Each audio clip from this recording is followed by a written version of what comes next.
کو ہم سے گزرے ہوئے کتنا زمانہ ہو گیا، مگر پھر بھی لوگ انہیں یاد رکھے ہوئے ہیں، لوگ انہیں بھلا نہیں پاتے۔ کیا کوشش نہیں کی گئی تھی کہ لوگ بھول جائیں امام اہل سنت کو؟ کیا لوگوں نے کوششیں نہ کی تھیں کہ لوگ امام ربانی مجدد الفسانی کو بھول جائیں؟ مگر کیا ہوا کہ لوگ انہیں بھلا نہ سکے؟ آخر کیا وجہ ہوئی؟ عزیزان محترم، تو وہیں پر یہ کہنا ہوگا کہ امام اہل سنت کسی ایک شخص کا نام نہیں ہے، امام اہل سنت کسی ایک فرد کا نام نہیں ہے، امام اہل سنت کسی ایک خاندان کے چشم و چراغ کا نام نہیں ہے، بلکہ امام اہل سنت اس فرد کا نام ہے، اس شخصیت کا نام ہے، اس ذات والا کا نام ہے کہ جس نے ہمارے ایمان کی اور ذکر مصطفیٰ کی محافظت کا ذمہ لیا۔ اور آج ہمارے درمیان واویلے ہوتے ہیں، ہمارے درمیان یہ افواہیں پھیلائی جاتی ہیں کہ لوگ امام احمد رضا خاں کو اعلیٰ حضرت کہتے ہیں۔ باتیں ہوتی ہیں نا، آپ سب متفق ہیں؟ کون کون متفق ہے؟ ہاتھ اٹھائیں۔ کون کون یہ سنتا ہے کہ امام حضرت کو اعلیٰ حضرت کہتے ہیں اور نبی کو صرف حضرت کہتے ہیں، تو اعلیٰ حضرت نبی سے کیا بڑے ہو گئے ہیں؟ ایسی باتیں کس کے کانوں تک پہنچی؟ ہاتھ اٹھائیں۔ کسی کام تک نہیں پہنچی؟ ایسا تو ہو ہی نہیں سکتا۔ میں نے تو آپ ہی کے جائیں بہت سے مرتبہ سنا ہے یہ بات۔ کس نے یہ بات سنی ہے کہ نبی صلی اللہ تعالی علیہ وسلم کو تو صرف حضرت کہا جاتا ہے اور امام احمد رضا خاں علیہ رحمت و رضوان کو اعلیٰ حضرت کہا جاتا ہے؟ تو کیا امام احمد رضا نبی سے بڑھ گئے؟ یہ بات کس نے سنی ہے؟ اپنا ہاتھ اٹھا کر تصدیق کر دیں، ہاتھ اٹھا کر تصدیق کر دیں۔ مجھے معلوم ہے کہ بہت سے لوگوں نے سنی ہے، ماشاءاللہ۔ چلیے کم سے کم 4 سے زیادہ سنی ہے، کثرت کا استعمال کریں۔ ماشاءاللہ ماشاءاللہ، سینکڑوں پر بھاری علماء کرام نے بھی یہ باتیں سن رکھی ہیں۔ کیا آپ نے کبھی غور کیا کہ یہ واویلے کیوں کیے جاتے ہیں؟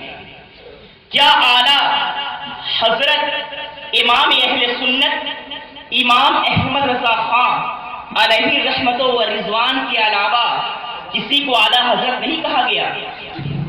میں نے پہلے کہا تھا کہ میں کوئی آج جذباتی تقریر کرنے کے لیے یا لکشے دار تقریر کے لیے حاضر نہیں ہوا۔ چند باتیں جو میں آپ سے عرض کرنا چاہتا ہوں اسے اپنے عام انداز میں کہہ دینا چاہتا ہوں۔ کتابیں اٹھا کر پڑھیے۔ الحمدللہ وہ کتابیں میرے پاس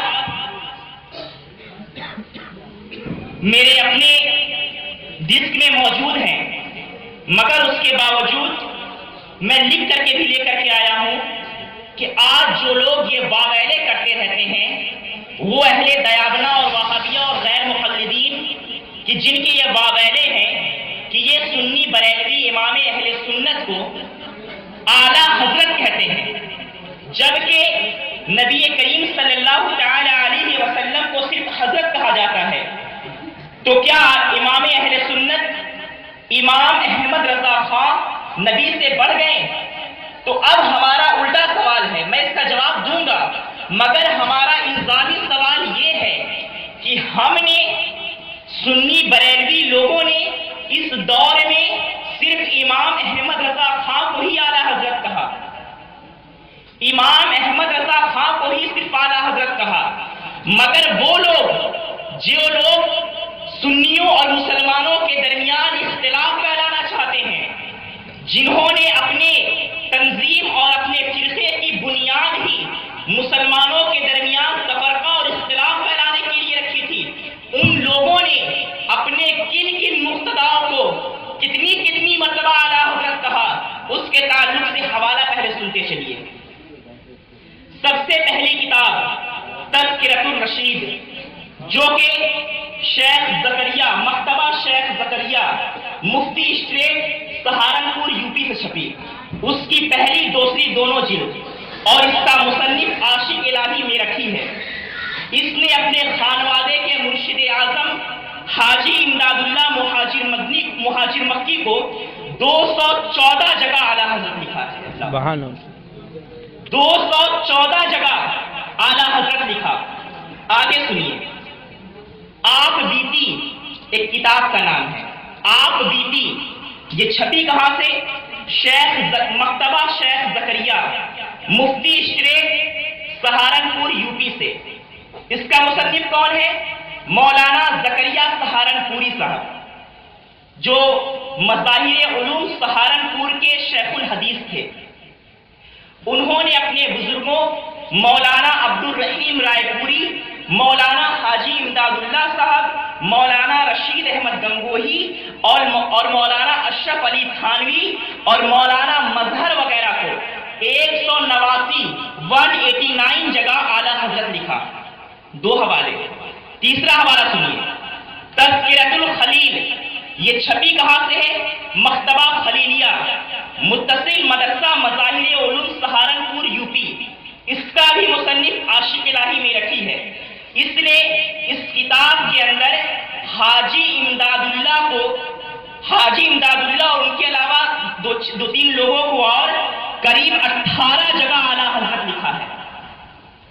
چوتھا حوالہ سنیے. اشرف السوانی 1 سے 4 جلد پوری مکمل 4 جلدیں جو چھپی ہوئی ہے مکتبہ تالیفات اشرفیہ نمبر 8 تھانہ بھون مظفر نگر یوپی سے.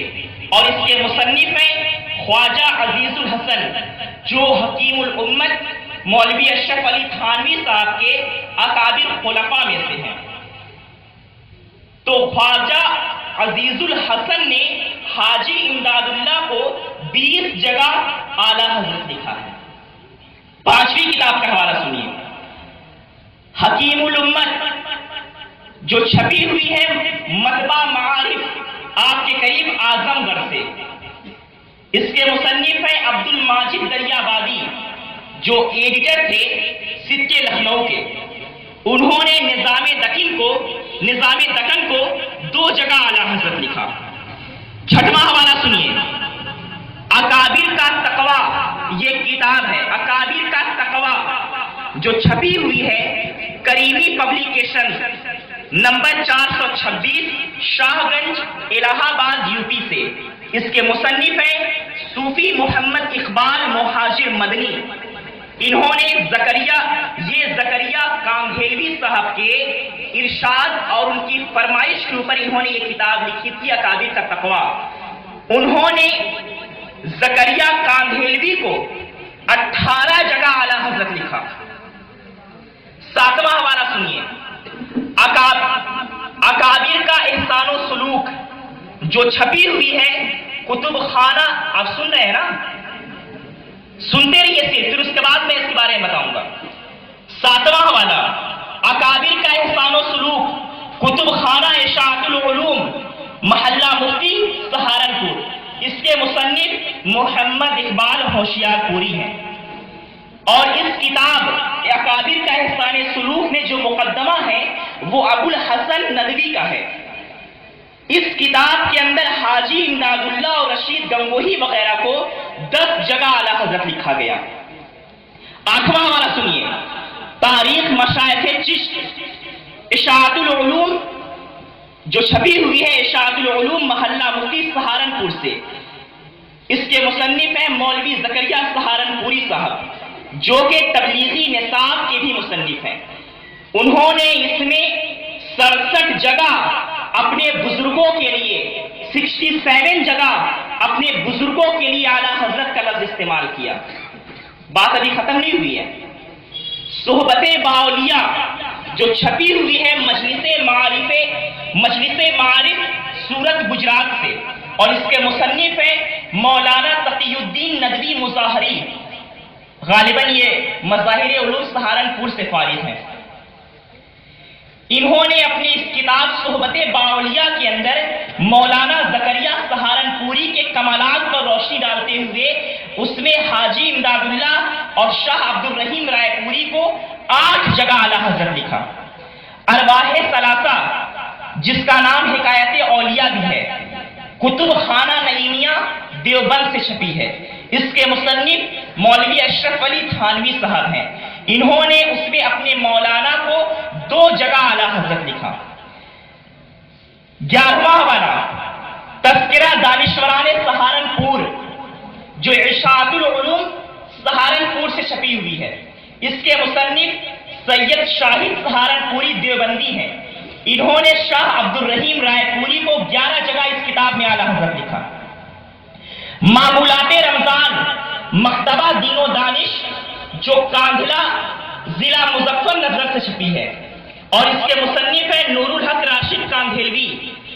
انہوں نے اس کتاب کے اندر شاہ عبد الرحیم رائے پوری کو 2 جگہ اعلیٰ حضرت لکھا۔ 13واں حوالہ اکابر کا رمضان جو چھپی ہے کتب خانہ یحیوی متصل مظاہر علوم سہارنپور یوپی سے اور اس کے بھی مصنف زکریا سہارنپوری ہیں۔ انہوں نے عبد الرحیم رائے پوری اور رشید گنگوہی کو 11 جگہ اعلیٰ حضرت لکھا۔ 14واں حوالہ سوانح قاسمی جو دارالعلوم دیوبند سے چھپی ہے اور یہ چھپی کس کے ہدایت اور کس کے فرمائش پر ہے؟ قاری طیب صاحب محتمم دارالعلوم دیوبند جو اس کے مصنف جو ہیں، آپ سن رہے ہیں نا؟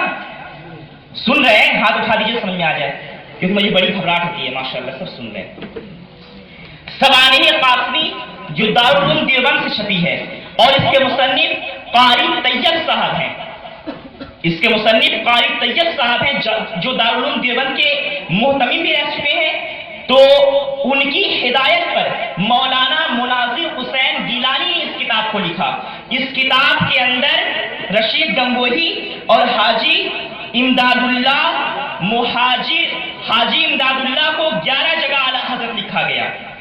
پھر سنیے سوانح قاسمی جلد نمبر 1 سے جلد نمبر 3 جو دارالعلوم دیوبند یوپی سے چھپی ہے۔ پھر سے سن لیجیے اسی کے بارے میں۔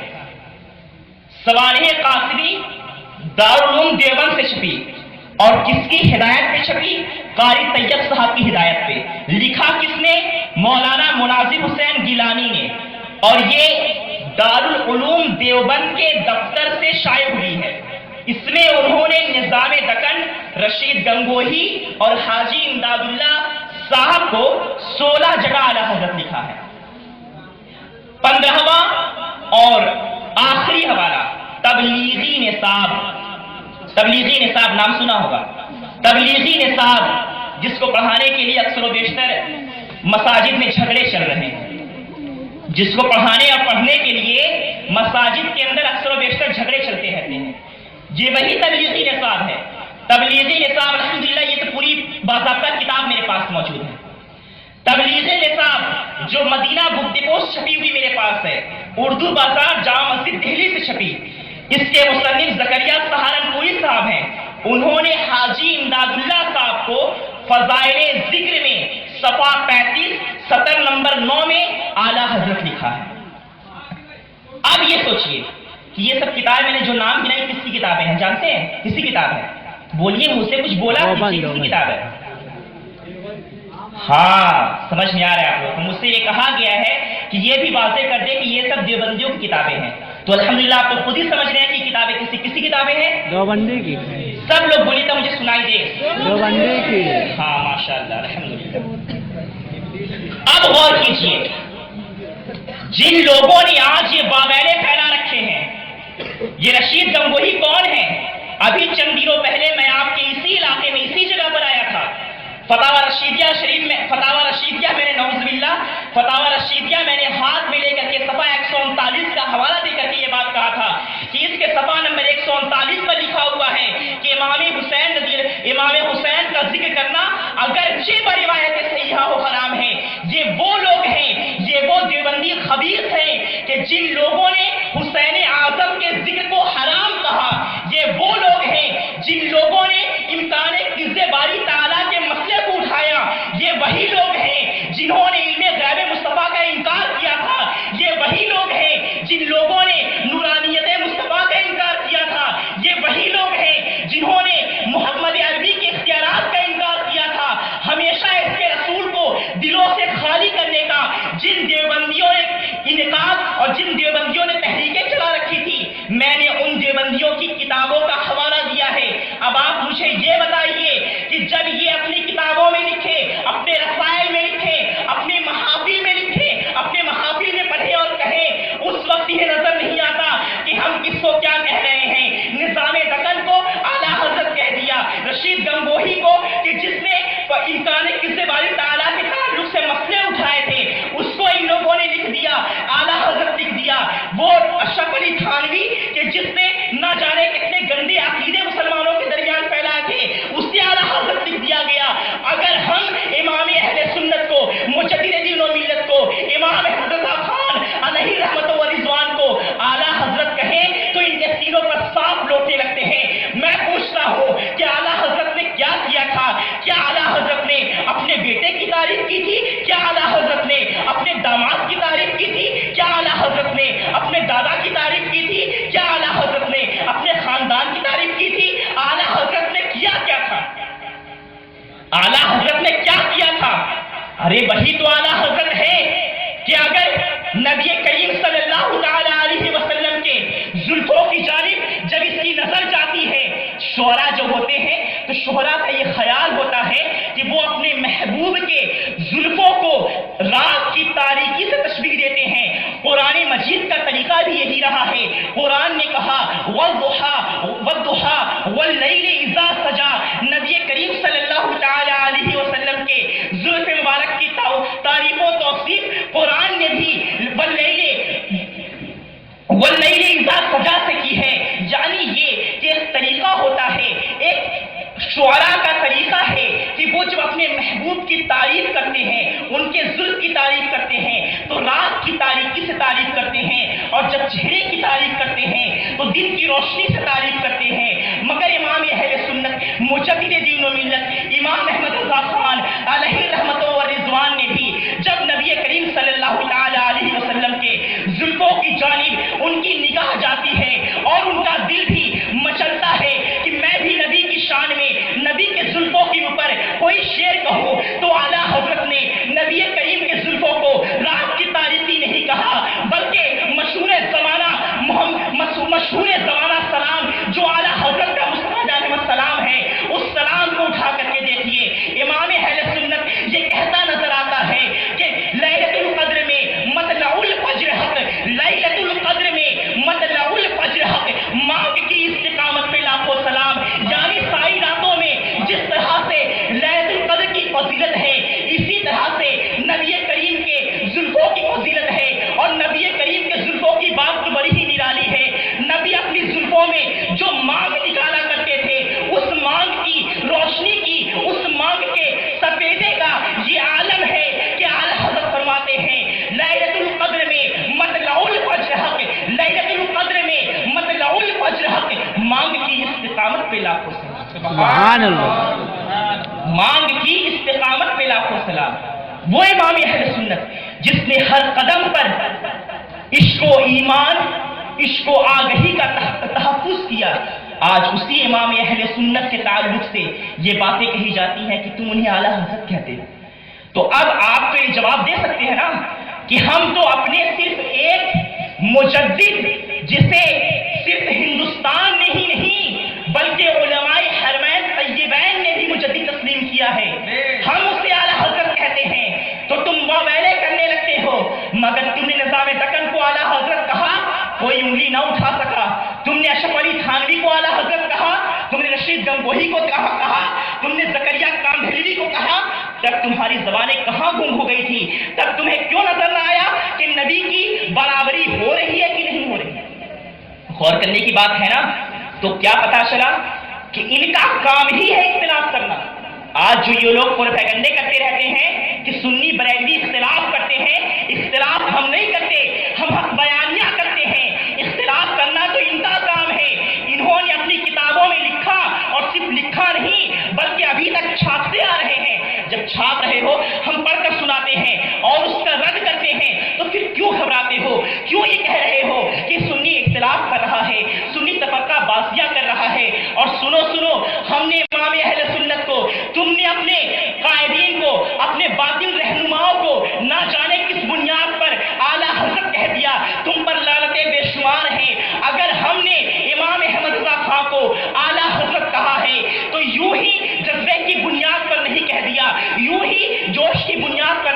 کیا، بلکہ قرآن کی آیت کریمہ بتا رہی ہے، قرآن کی وہ آیت جس سے میں نے تلاوت کیا تھا، پروردگار عالم فرماتا ہے وَأَنْتُمُ الْأَعْلَوْنَ إِن كُنتُم مُؤْمِنِينَ، وَأَنْتُمُ الْأَعْلَوْنَ إِن كُنتُم مُؤْمِنِينَ۔ اعلونا، اعلیٰ کی جمع ہے اعلونا، اللہ تمہیں درجوں بلند فرمائے گا۔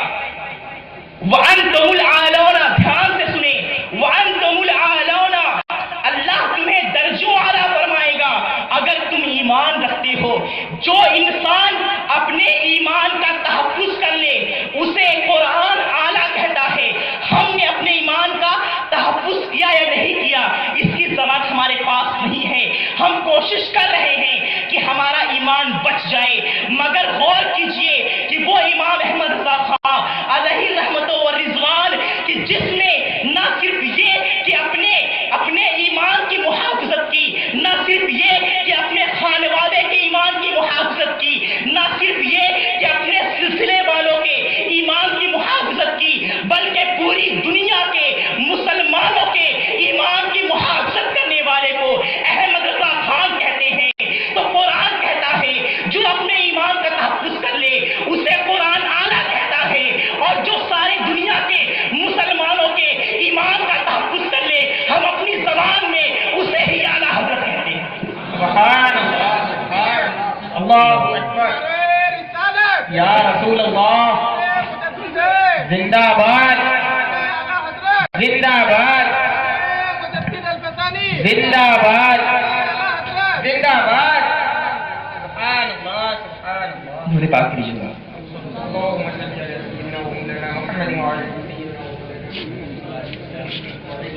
والسلام عليك يا رسول الله صلى الله عليه وسلم۔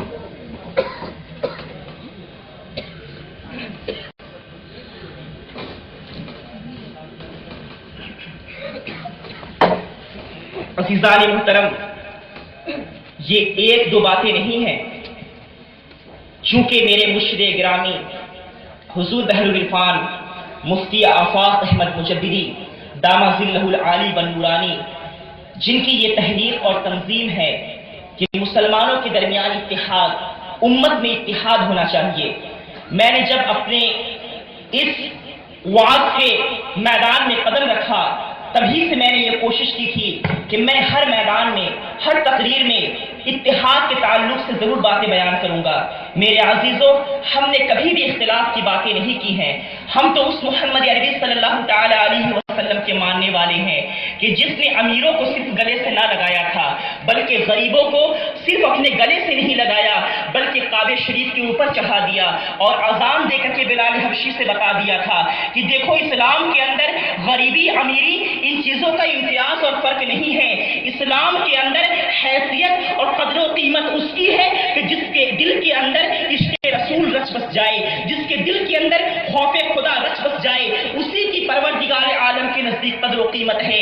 ان اکرمکم عند اللہ اتقاکم، اللہ کے نزدیک قریبی پرہیزگار پسندیدہ وہی ہے جو زیادہ پرہیزگار ہے۔ تو عشق رسول کا چراغ جس کے دل کے اندر روشن تھا وہ بلال حبشی جو ایک غلام تھا، جب عشق رسول کا چراغ اس کے دل کے اندر موجزن ہوتا ہے تو کعبہ شریف کے چھت کے اوپر چڑھا کر کے بتا دیا جاتا ہے کہ یہ کل تک غلام تھا، جب تک اسلام نہیں لایا تھا تب تک غلام تھا، مگر جب یہ دائرہ اسلام میں داخل ہو گیا ہے عشق رسول کا چراغ اس کے دل میں جل گیا ہے، اب اسے اتنا درجہ ملا ہے، اتنی بلندی ملی ہے کہ کعبہ شریف کے اوپر چڑھا کر کے اذان دلائی جا رہی ہے۔ بلال کو کعبے کے اوپر چڑھا کر کے اذان دے کر کے ان کی عظمتوں کو بتایا گیا، اور کبھی قرن کے رہنے والے وہ ایسے قرنی کہ جو اونٹ چلایا کرتے تھے اس اونٹ چلانے والے کو سید التابعین کا لقب دے کر کے عشق رسول کا پروانہ عطا کیا گیا تھا، اور ہوا بھی یہی کہ لوگ اعلیٰ حضرت کو، ایسا نہیں ہے صرف ہم ہی نہیں، سنیوں کے یہاں تو اعلیٰ حضرت الحمدللہ مجدد، مفسر، محقق، مدرس، مفتی، عارف باللہ، علامہ، حافظ، قاری، مدبر، بہت کچھ ہیں، ماہر فلکیات، بہت سارے، کم و بیش 56 علوم و فنون، 56 علوم و فنون پر مہارت تامہ حاصل رکھنے والی شخصیت کا نام اعلیٰ حضرت ہے، امام احمد رضا خان ہے۔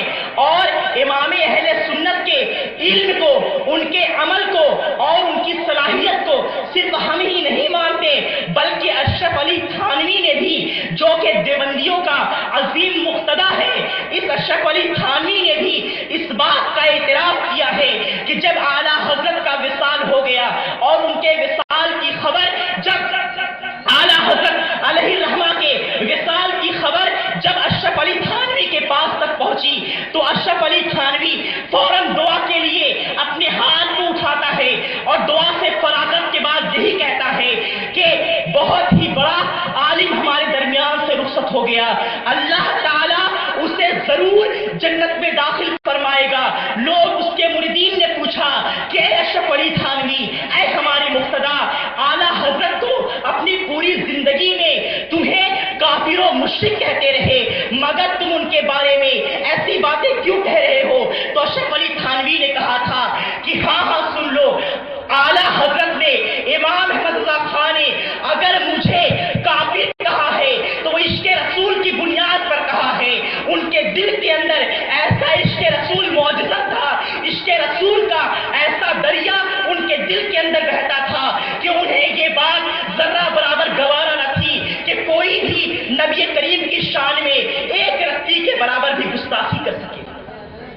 تو اشرف علی تھانوی جیسا دیوبندیوں کا قائد جب اس بات کا اعتراف کرتا ہے، اور صرف یہی تک بات محدود نہیں رہتی، بلکہ مولانا کوثر نیازی جو علماء دیوبند کے مشہور شاگردوں میں اور مشہور اسکالرز میں سے ہے، اس نے لکھا کہ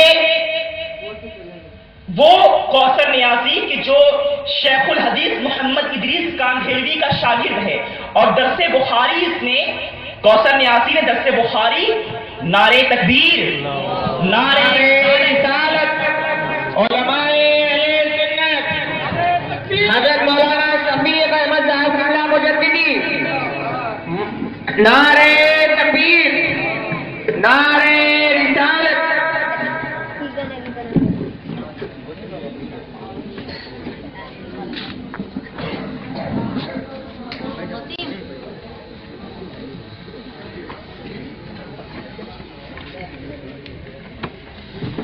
درود پاک پڑھ لیجیے، اللہم صلی علی سیدنا و شفیعنا مولانا محمد وآلہ وبارک وسلم۔ میں اپنی تقریر کو بہت جلدی سمیٹنا چاہوں گا، چونکہ الحمدللہ آج کے ہمارے مہمان خصوصی اور خطیب ہر دل عزیز، مجاہد سنیت، خلیفہ حضور بحر العرفان حضرت مولانا شفیق احمد صاحب قبلہ مجددی داماد ظلہ العالی تشریف لا چکے ہیں۔ چند باتیں، چند منٹ، پھر اس کے بعد میں رخصت ہو جاؤں گا۔ تو مولانا کوثر نیازی جو دیوبند کے مشہور شاگردوں اور مشہور اسکالرز میں سے ہیں، اور یہ شاگرد ہے شیخ الحدیث مولوی محمد ادریس کاندھیلوی کا۔ اس نے لکھا کہ جب ادریس کاندھیلوی سے میں بخاری شریف کا درس لے رہا تھا تو درس لیتے وقت وقتاً فوقتاً میرے شیخ یعنی محمد ادریس کاندھیلوی جب اعلیٰ حضرت کا نام آتا تو بے ساختہ کہتے کہ اعلیٰ حضرت کو، امام احمد رضا کو، مولوی احمد رضا کو تو اللہ تعالیٰ صرف ان کے فتووں کی بنا پر ہی جنت میں داخل فرما دے گا۔ بولیے سبحان اللہ۔ کون اعتراف کر رہا ہے؟ سنی اعتراف نہیں کر رہا ہے۔ سنیوں کی بات تو اپنی جگہ مسلم، وہ تو انہیں اپنا قائد رہنما رہبر مانتے ہی ہیں، اور امام حضور ڈاکٹر پروفیسر مسعود احمد مجددی نے تو ان کی سیرت کے اوپر ایک پتلا سا رسالہ، جو رسالہ نہیں بلکہ پورا ایک مکتبہ ہے، تصنیف فرمایا، جس کا نام ہی انہوں نے رہبر و رہنما رکھا۔ انہوں نے، سنیوں نے تو اعتراف کیا ہی ہے، شخصیت تو وہ ہے کہ غیر بھی دیکھے تو کہہ دے۔ آج ہمارا کیا ماحول ہے، یہی پر چند باتیں اور سن لیجیے۔ آج ہمارا سنی نوجوان یہ بھی کم، ہمارے اندر بھی کم غلطیاں، کم خرابیاں نہیں ہیں۔ آج